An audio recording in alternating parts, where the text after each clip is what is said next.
just in a company. Us in general, I like to keep that, confidential, the money we make, but we make a lot of money at this here. All right, so as a company, you all made 150 mil. So, in your opinion, you think you can be successful without going to college? I mean, you can be successful. I mean, depending on what people call success. Everybody got their own term of how they feel being successful, you know what I'm saying? I mean, some people just feel being successful is middle class. Some people like to be rich. Some people just like to be comfortable. Mm-hmm. It's all on the individual to me. All right, so can you be educated? Can you have a whole lot of knowledge without going to college, and then therefore that makes you successful? You got a lot of real educated people still out here struggling, you know what I'm saying? Just because you go to college don't mean you're going to get a job, you know? I'm saying...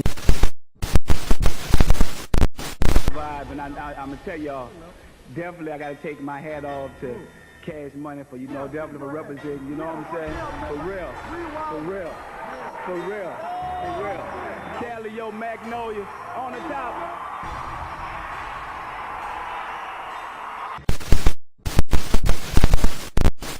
In the 90s, the media was more focused on the East Coast, West Coast war. It was almost impossible for outside-of-town rappers to break through the music scene. But two labels from New Orleans managed to overcome that by signing the best distribution deals and selling millions of records. Today they go down as two of the most successful labels of all time. Let me take you through the journey on how it all began and why these labels ended up beefing. Percy Miller, known as Master P, began his career distributing his records through a small California Bay Area record label, No Limit Record Shop, which started out in Richmond.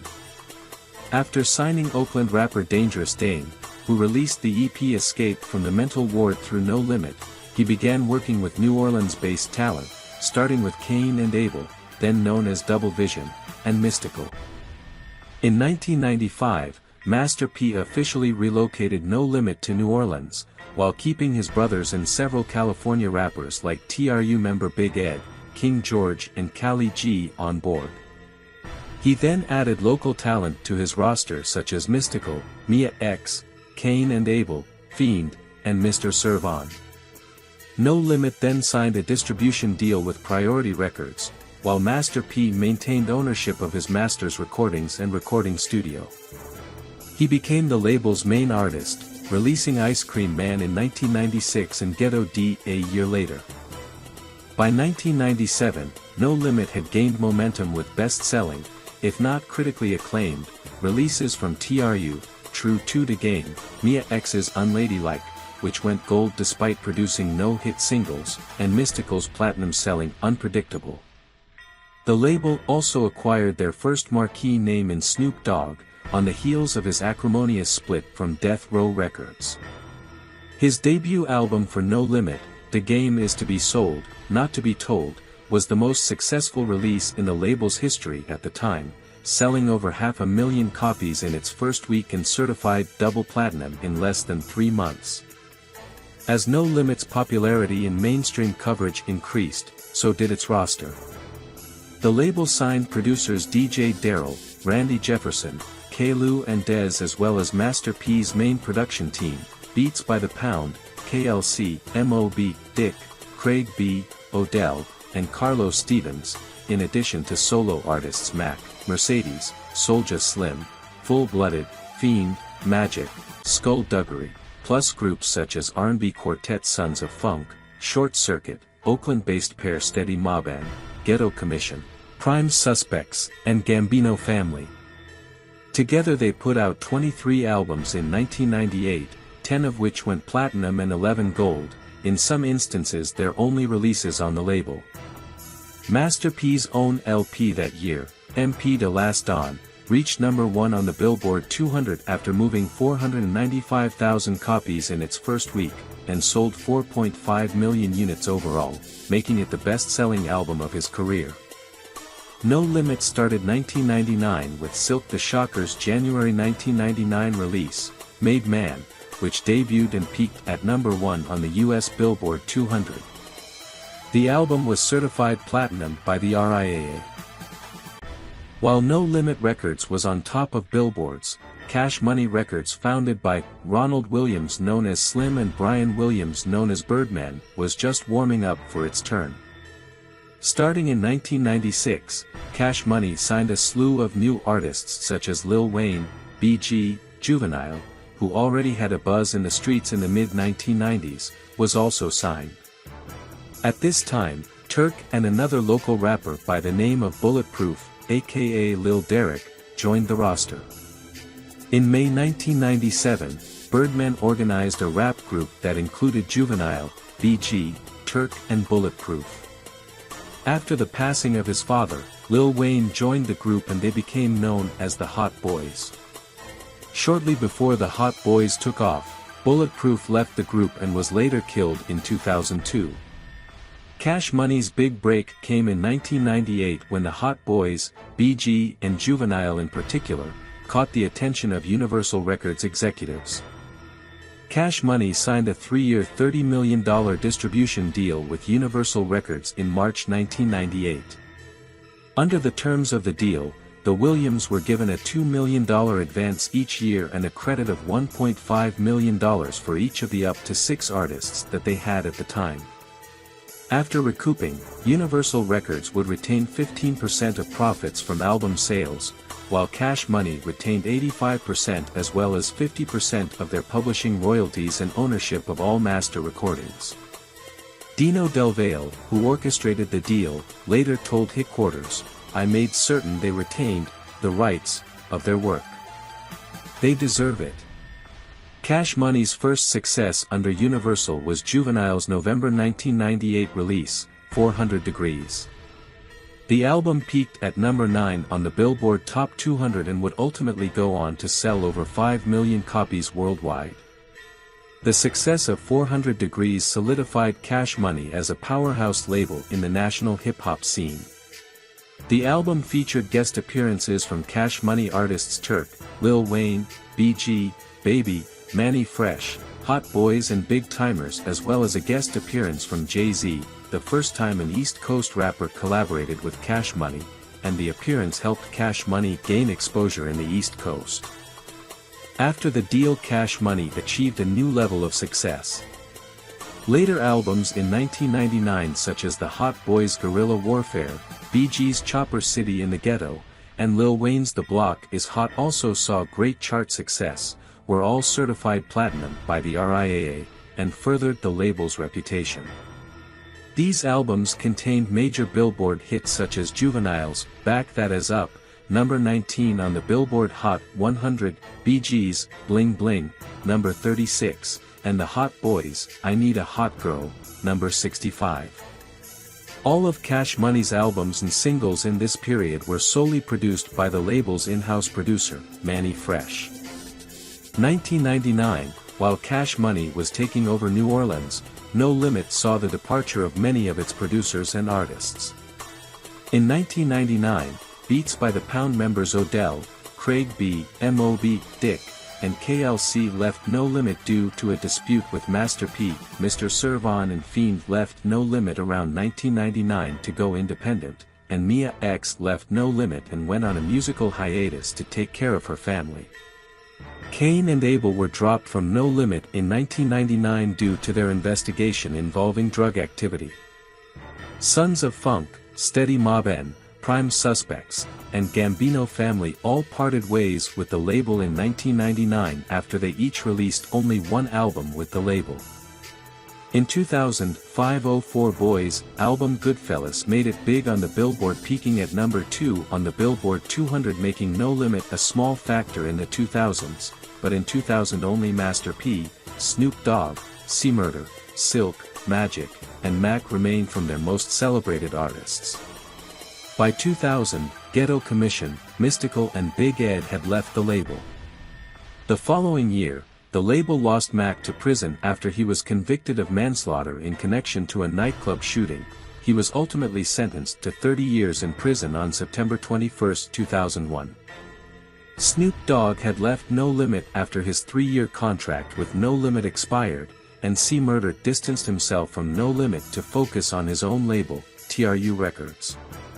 In 2001, No Limit's deal with Priority expired, and No Limit subsequently signed with Universal Records for a $10 million distribution deal. After the signing, Master P renamed No Limit to the New No Limit. The new No Limits roster included Master P, Lil Romeo, Silk the Shocker, 504 Boys, Magic, and Choppa. Releases on the new No Limit under Universal failed to achieve the same success as the previous incarnation of No Limit. On December 17, 2003, the company filed for bankruptcy due to various lawsuits, and Master P then sold the catalog. Unlike No Limit Records, Cash Money's success continued into the 2000s. Between 2001 and 2003, the label sold 7 million albums. The song, Still Fly, by the Big Timers was nominated for 2 Grammy Awards. However, BG and Juvenile left the label in 2002, claiming financial mismanagement. In April 2003, Juvenile returned to the label for a reported $4 million deal, and in return, he signed over the rights to Juve the Great, an album which sold over 1 million copies and contained the Billboard Hot 100 #1 hit, Slow Motion. In 2007, former Hot Boys member Lil Wayne was named president of Cash Money Records and CEO of Young Money Entertainment. Later that year, Lil Wayne stepped down as president to focus on his career, especially the Carter 3. In 2008, Lil Wayne re-signed with Cash Money, ensuring that his next few albums will be produced by the label. In September 2008, Cash Money released rocker Kevin Rudolph's smash hit debut single, Let It Rock, featuring labelmate Lil Wayne. On October 15, 2008 at the MOBO Awards, British R&B singer Jay Sean announced that he had signed with Cash Money Records. In February 2009, the Williams brothers were featured in CNBC's New Boss, The Rise of America's New Black Overclass, a documentary show profiling several black multimillionaires. In early 2009, former Rockefeller Records artist Freeway signed with the label. On August 16, 2009, Bow Wow announced that he signed with Cash Money Records. In 2009, they took part in a major label bidding war for Queen's native rapper Nicki Minaj. Eventually, they won the bidding war and Nicki Minaj was signed to them exclusively for Young Money. Cash Money Records' popularity grew after signing Minaj and Canadian rapper Drake. On August 5, 2010, production group Cool and Dre signed with Cash Money Records. The production group announced the news via Twitter. They are the first in-house producer Cash Money has had since Mannie Fresh. On August 19, 2010, Birdman signed DJ Khaled to the label, also signing his label We The Best Music Group as a subsidiary of Cash Money. On February 24, 2012, Cash Money Records signed the new metal band Limp Bizkit. Wayne said the same day they were close to signing Ashanti. In 2011, Cash Money Records signed a co-publishing venture with the Atria publishing group called Cash Money Content. In February 2013, Birdman released a compilation mixtape with Cash Money and Young Money, entitled Rich Gang, All Stars. Shortly afterwards, he announced a compilation album entitled Rich Gang, Flashy Lifestyle that was due to be released on May 21, 2013. It featured members of Cash Money, Young Money, and various collaborators. The first single from the project, Tap Out, was released on March 19, 2013, and features Lil Wayne, Future, Mac Maine, and Nicki Minaj, with production by 808 Mafia's Southside and TM88. Fly Rich, featuring Stevie J, Future, Tyga, Meek Mill and Mystical, was also released as a promotional single. The album's release date was then pushed back to July 23, 2013, while the title was also shortened to just Rich Gang. The album garnered a mixed critical reception and debuted at number 7 on the Billboard 200. On April 12, 2017, Birdman accepted a plaque in honor of Cash Money Records having sold 1 billion units. On September 13, 2018, it was announced that Young Money was no longer a joint business venture with Cash Money. Ownership of the imprint was granted entirely to Lil Wayne as part of the legal settlements with Birdman that were finalized. What people don't know is that the beef between Cash Money Records and Young Money Records started before both camps really started blowing up. Anybody that been a follower of deep dirty South music knows about the history or the turf rivalry that been going on between these labels. Artists such as UNLV and BG started off the war by going at Mystikal on songs like Drag M in the River and Big Boy. The beef would take a turn for the worst on the street level when one of the artists was killed sitting in his car. Mystikal waited until he released his second album Mind of Mystikal to retaliate to Cash Money, and he did in a major way, putting out one of the best songs of his career with Beware. The track not only showed that Mystikal wasn't a punk, but he can also get down and dirty with the best of them as well. The beef would die down as both camps were focused on their careers.